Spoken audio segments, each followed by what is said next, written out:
Shabbat Shalom. La escritura en el Salmo 121 dice de esta manera: He aquí, no se adormecerá ni dormirá el que guarda a Israel. Yahweh es tu guardador. Leo esto porque este salmo es una oración, es un recordatorio de una promesa, pero es en referencia a que si tú abres las redes sociales, casi toda la mayoría del cristianismo te está pidiendo que ores por la paz de Israel. Y muchos dirían, bueno, ¿qué pasó con aquella promesa, aquella escritura donde dice que no se adormecerá ni dormirá el que guarde a Israel? O sea, es necesario que nosotros oremos para que despierte o estará dormido o qué es lo que sucede. Y eso es en base a un mal entendimiento de la escritura, porque la palabra en sí dicta, dice: orad por la paz de Jerusalén, sean prosperados los que le aman. Y lo que malamente se ha traducido como paz es la palabra shalom. La palabra shalom significa que en tu relación con Dios nada esté roto ni esté quebrado. O sea, que tú no hayas roto ningún mandamiento ni te hayas ido por otro lado. Eso es lo que significa la palabra shalom. Al estar en shalom, al tener tu relación en shalom con Dios, la consecuencia es paz y prosperidad. Déjame leerte lo que dice aquí la escritura, porque el Señor, Él promete y Él cumple, Él no es mentiroso como nosotros los hombres. Vamos a leer aquí en Deuteronomio 7:12, dice: y será que por haber oído estos derechos y guardado y puéstolos por obra, Yahweh tu Dios guardará contigo el pacto y la misericordia que juró a tus padres, y te amará y te bendecirá y te multiplicará y bendecirá el fruto de tu vientre, el fruto de tu tierra, de tu grano. Puedes leer todo Deuteronomio 8 y verás todas las bendiciones que el Señor promete al tú guardar ese pacto, al tú guardar ese shalom que se le dio al pueblo de Israel. Al pueblo de Israel le dijo: sabes que guárdate de esta manera. Y aquí vemos, puedes tú leerlo con calma para que veas todas las bendiciones a las que tú también puedes ser llamado a obtenerlas, entrando a ese pacto que Dios hace hacia su pueblo. Recordemos que Dios ha hecho su palabra eterna y los pactos que ha hecho a través del tiempo han sido cada vez mejores para el hombre. Pero quiero darte otra escritura donde en Deuteronomio 7:2, en Éxodo 15:26, aquí ya lo tengo separado para no tardarme tanto, 15:26, donde dice: aún ahora con los que estamos en esta pandemia, y dijo: si oyeres atentamente la voz de Yahweh tu Dios, e hicieres lo recto delante de sus ojos, y dieres oído a sus mandamientos, guardares sus estatutos, ninguna enfermedad de las que envié a los egipcios te enviaré a ti, porque yo, Yahweh, tu sanador. Vemos que salud de reino está aquí implicada, que ninguna de las aflicciones de enfermedad que llegan a las personas a causa de no guardar esos mandamientos te llegará a ti. Y eso es algo que está entre las bendiciones de guardarte, de ser una persona que esté atenta a la voz de Dios y que guarde sus mandamientos. Pero ¿qué sucede cuando no lo haces? Cuando eres rebelde.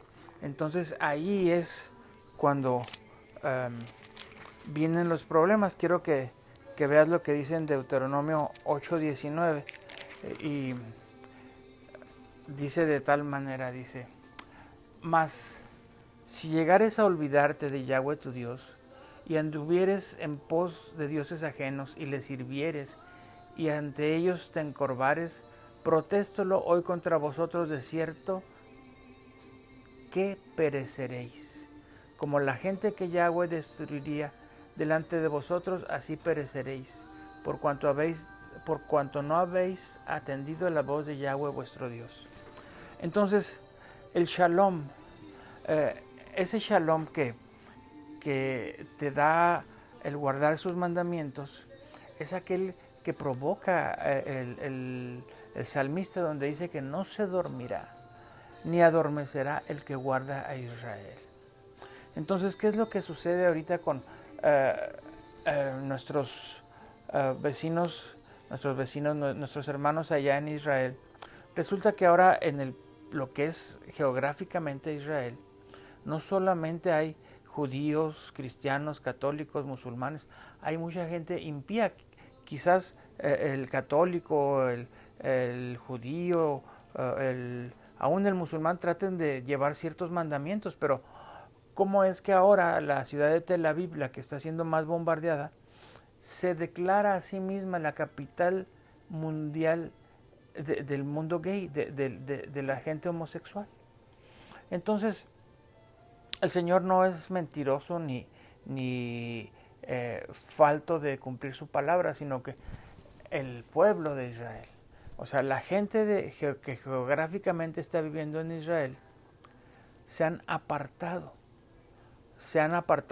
hacia un libertinaje, hacia un amor al pecado, que trae como consecuencia que el Señor voltee su rostro y los enemigos de Israel comiencen a tratar de destruirlo y que a veces lo logren. Si usted lee la Biblia, verá que Israel, a causa de pecados muy grandes, cayó preso en Egipto, a causa de que se desviaron sus reyes y en consecuencia todo el mundo lo hizo preso, lo hizo esclavo, lo cautivó el asirio y el babilónico. Entonces, aún vemos que cuando llegue el Señor Jesucristo a esta tierra, Yeshua HaMashiach, Israel está bajo el dominio de Roma. Y eso es a consecuencia de no guardar sus mandamientos. Cuando el Señor llega, hacía 400 años que no se levantaba una voz. Había sequía profética en Israel. Los que guardaban ahí el templo, todos eran personas que no tenían llamado de Dios, eran impíos que estaban al mando. Hasta que llega Juan el Bautista y anuncia una voz que anuncia la llegada del Mesías. Hasta entonces, todo a consecuencia del pecado. Entonces, ¿cómo orar por el pueblo de Israel? ¿Qué orar? Pero este principio no solo es para el pueblo de Israel, sino si tú tienes algún ser amado, algún hijo, un primo, un tío, aún tus padres que estén en aflicción a causa del pecado, ¿cómo orar para que todas esas desavenencias, todas esas cosas que les están sucediendo, paren? Tú tienes que orar para que se arrepientan, para que volteen a Dios. Y tienes que ser tú esa voz que amablemente les digan, quizás eso esté pasando porque, mira, te estás yendo en contra de la palabra, estás teniendo otros dioses que no son los que dicta, que no es el que dicta la palabra, que no es Yahweh, que no es nuestro Señor Jesucristo, y estás teniendo ídolos, estás rompiendo las leyes del matrimonio, estás rompiendo las leyes tributarias, qué sé yo, tantas cosas que el hombre practica comúnmente que lo causan que llegue la aflicción.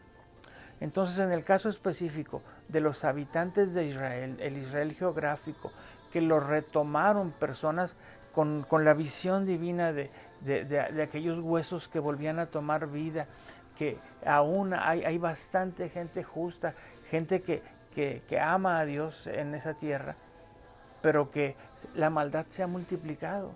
Y a causa de esa maldad multiplicarse y las autoridades estar de acuerdo en permitir todas esas cosas, es por lo que el Señor voltea su rostro y los enemigos entran. Entonces nuestra oración no debe ser porque haya paz en Jerusalén, porque haya paz en aquellas personas que tú amas, sino que haya shalom, que ellos entren a esa bendición de estar guardando los mandamientos de Dios, de estar viviendo bajo sus ordenanzas.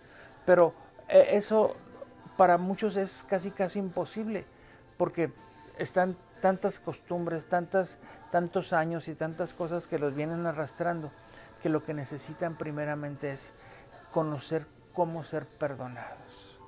Y eso es a través de la sangre de Cristo.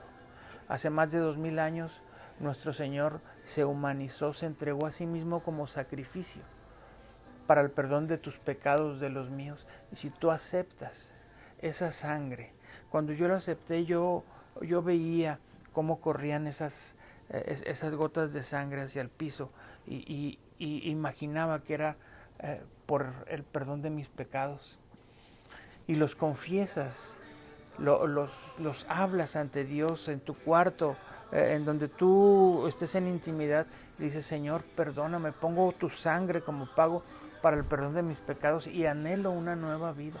Y comienzas a aprender los 10 mandamientos y sigues aprendiendo todas las bendiciones que están en la palabra, a las cuales tienes acceso y que puedes entrar. Entonces entrarás en ese shalom. Y la palabra dice: orad por el shalom de Jerusalén y sean prosperados los que le aman, los que aman ese shalom, porque tú llegas a amar, estar en esa relación perfecta con Dios que te llevará a la prosperidad. Entonces el orar por Jerusalén, el orar por Israel, es orar para que esa gente se arrepienta de sus malos caminos, que se vuelva a Dios. Si tú lees el libro de Isaías, ahí te muestra cómo el profeta se levanta diciéndoles que se arrepientan, que si sus pecados sean como la grana, como la nieve, serán emblanquecidos. Entonces hay oportunidad, pero no es que el poder de Dios se haya terminado o su palabra sea falta, sino que es el mismo hombre, los pobladores del pueblo de Israel, y tú mismo cuando aceptas a Yeshua HaMashiach como tu Señor, cuando te sometes a su palabra, vienes a ser parte del Israel espiritual que está esparcido por todo el mundo. Y tienes derecho a esas bendiciones, pero también tienes vamos a decir, la consecuencia al no operar en el shalom, que vengan todas las calamidades. Entonces ya vimos algunas promesas, como las de no obtener esas enfermedades que afectan al mundo, esos virus, esas cosas, o ser protegido. Por eso la palabra dice que en vano guarda a la policía los muros si Dios no es el que ha determinado que estés a salvo. Entonces oremos por el pueblo de Israel, que se vuelva a sus caminos, que se arrepientan las autoridades aún, porque el Consejo General de Israel, un poco menos de la mitad, son gente que ama a Dios, los demás no. Entonces, igual aquí en los Estados Unidos, la mayoría de la gente que está dirigiendo esta nación son impíos. Entonces, ¿cómo queremos que nos vaya bien? Vemos ahora cómo comenzó esta administración de Biden y ya hemos visto poco a poco las consecuencias. En la prosperidad no hay prosperidad, todo ha ido para arriba, ha ido los problemas brotando por todos lados. Entonces el shalom es ese estado de bendición que te causa prosperar en cuanto tú estés bajo la tutela divina, obedeciendo sus mandamientos, adorándole, guardándolo. Y eso hace que en Israel tienen un domo que han hecho para proteger de todos los ataques, pero el domo sobrenatural que el Señor pone sobre ti, cuando tú entras en su pacto, cuando tú te guardas, es creado a través de ángeles que no fallan, están ahí para guardarte, para protegerte de toda acechanza del enemigo, de toda mala decisión, de todo mal. Así es de que shalom, y oremos por el shalom de Jerusalén, el shalom de Israel, que se vuelvan a sus caminos y que haya esa relación con Dios para que todo esté en paz y haya prosperidad. Shalom.